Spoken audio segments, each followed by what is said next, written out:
Татарская порода лошадей – довольно редкий представитель этих животных. В республике насчитывается всего около 500 голов. В настоящее время ведется активное возрождение породы. Теперь увидеть татарскую породу лошадей можно и в конно-спортивной школе «Тулпар».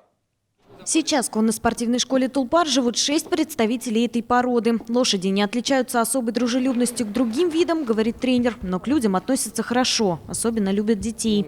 Этого коня зовут Чингис, ему всего 3 года. Он участвует в специальных скачках для татарских пород лошадей на длинные дистанции. Так как скорость большую они не развивают, всего 40 км в час, но могут пробежать довольно-таки большое расстояние.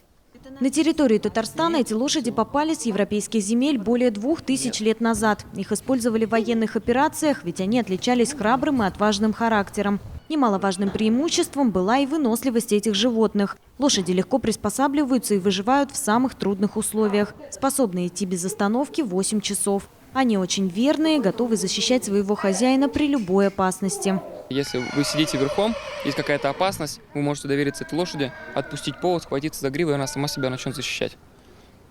То есть она как собака лучший друг человека.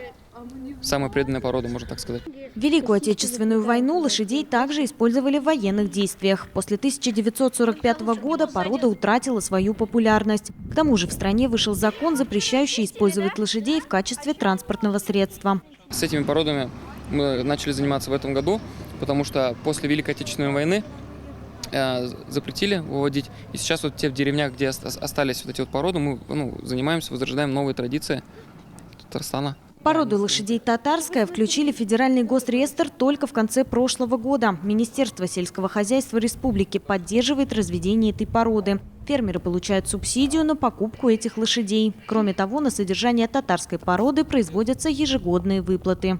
Валерия Новожилова, Сергей Вильданов. Новости Челны ТВ.